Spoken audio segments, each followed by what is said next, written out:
అందరికీ నమస్కారం. అమ్మ మాట అమ్మాయి బాట ఛానల్కి స్వాగతం. కథ చెప్పుకుందామా? బేతాళ కథలు. సలహాలిచ్చే యంత్రం. పట్టుదల వదలని విక్రమార్కుడు చెట్టు వద్దకు తిరిగి వెళ్ళి చెట్టుపై నుంచి శవాన్ని దించి భుజాన వేసుకొని ఎప్పటిలాగే మౌనంగా శ్మశానం కేసి నడవసాగాడు. అప్పుడు శవంలోని బేతాళుడు, రాజా, ఏరి కోరి ఇంత అర్ధరాత్రి వేళ శ్మశానంలో నానా బాధలు పడుతున్నావు కదా, కానీ ఆ కోరిక తీరాక నువ్వు నిజంగా తృప్తి పడగలవన్న నమ్మకం ఏమీ లేదు. ఇందుకు ఉదాహరణగా శంతనవర్మ అనే రాజు కథ చెబుతాను, శ్రమ తెలియకుండా విను అంటూ ఇలా చెప్పాడు. కుంతల దేశాన్ని పాలించే శంతనవర్మ గొప్ప ధర్మబుద్ధి కలవాడు. ఆయన పాలనలో ఉన్న మారుమూల గ్రామ ప్రజలకు కూడా శత్రుభయం కానీ దొంగల భీతి కానీ ఉండేది కాదు. అయితే అప్పుడప్పుడు ప్రకృతి వైపరీత్యాల కారణంగా అతివృష్టి అనావృష్టి దాపురించి ప్రజలు ఇక్కట్ల పాలవసాగారు.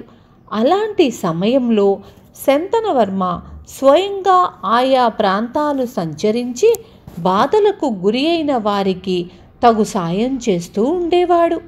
ఒక వానాకాలంలో కుంతల దేశంలో ప్రవహించే బలభద్రా నది పొంగి కొన్ని ప్రాంతాలు జలమయమయ్యాయి.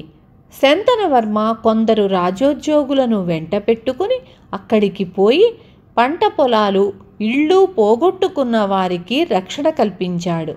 ఆయన తిరిగి రాజధానికి వస్తూ ఉండగా ఒక అరణ్య ప్రాంతాన ముని ఆశ్రమం ఒకటి కనిపించింది.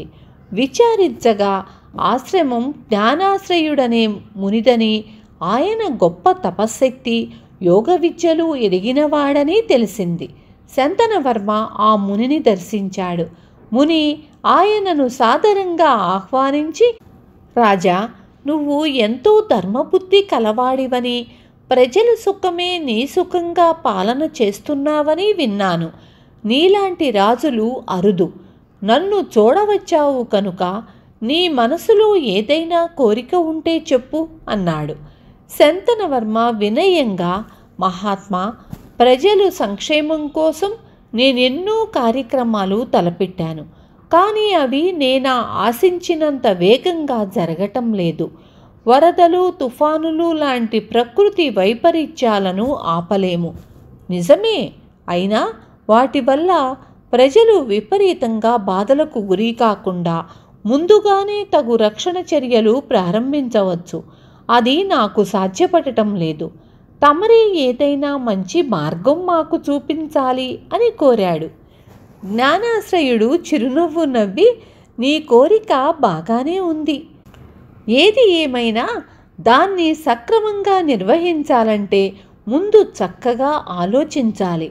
అప్పుడే అది జయప్రదమవుతుంది. నీ దగ్గర దక్షత గల ఉద్యోగులు ఉన్న మాట నిజమేనా అని అడిగాడు. అందుకు శంతనవర్మ, నా ఉద్యోగుల దక్షతలోనూ శక్తి సామర్థ్యాలలోనూ నాకు నమ్మకం ఉంది.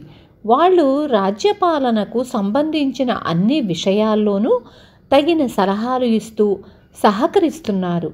ప్రజాహిత కార్యాలు మరింత వేగంగా జరగాలన్నదే నా తాపత్రయం అన్నాడు.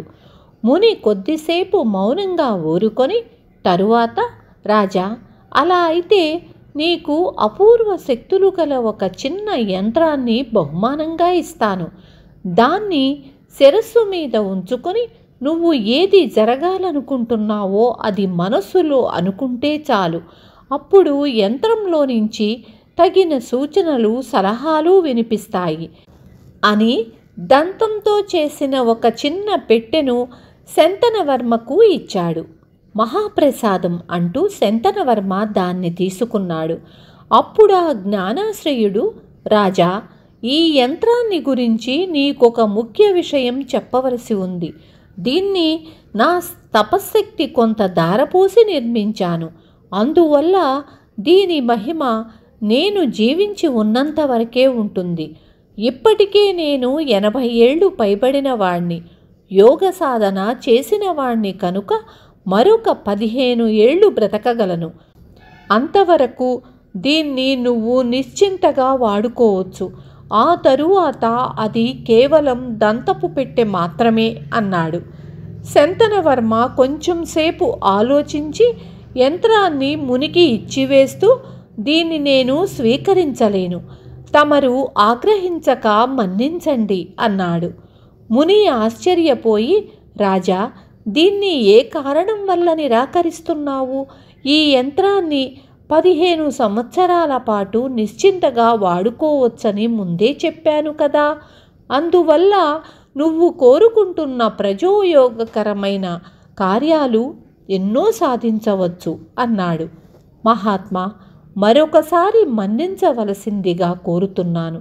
ఈ యంత్రం వల్ల నాకు తాత్కాలికంగా కొన్ని ప్రయోజనాలు లభించవచ్చు, కానీ భవిష్యత్తులో ఎదురయ్యే సమస్యలను గురించి ఆలోచించాలి కదా.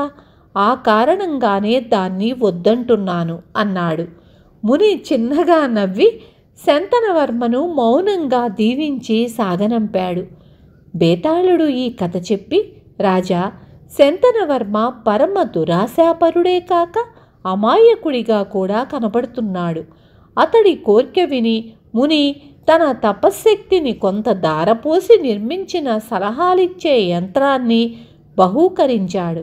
అయినా అతడు తృప్తి పడక దాన్ని మునికి తిరిగి ఇచ్చివేశాడు. పైగా భవిష్యత్తులో ఎదురయ్యే సమస్యలంటూ తన అమాయకత్వాన్ని బయటపెట్టుకున్నాడు. ఈ విధంగా అతడు ప్రజలకు మహోపకారం చెయ్యగల అవకాశాన్ని జారవిడిచాడు. అందుకు కారణం అతడి దురాశ, అమాయకత్వాలే కదా. ఈ సందేహానికి సమాధానం తెలిసి కూడా చెప్పలేకపోయావో నీ తల పగిలిపోతుంది అన్నాడు. దానికి విక్రమార్కుడు, శంతనవర్మ ముని జ్ఞానాశ్రయుడిచ్చిన యంత్రాన్ని తిరిగి ఇచ్చివేయడంలో గొప్ప ఇంగిత జ్ఞానాన్ని, వివేకాన్ని ప్రదర్శించాడు. ఏవో చిన్న లోపాలున్నా అతడు స్వయంగా ఆలోచించి తన ఉద్యోగులిచ్చే సలహాలను పాటించి రాజ్యాన్ని చక్కగా పాలిస్తున్నాడు.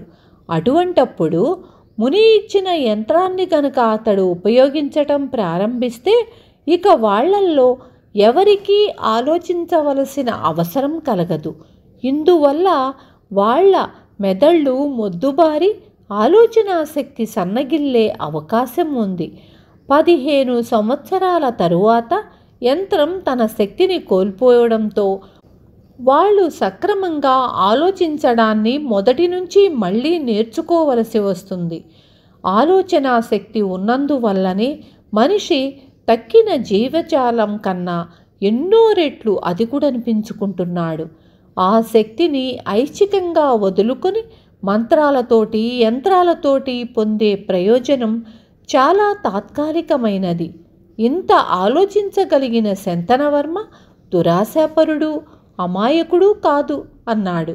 రాజుకు ఈ విధంగా మౌనభంగం కలగగానే బేతాళుడు శవంతో సహా మాయమై తిరిగి చెట్టెక్కాడు. విన్నారు కదా. రేపు మళ్ళీ ఇంకొక మంచి కథతో మీ ముందుకొస్తాను.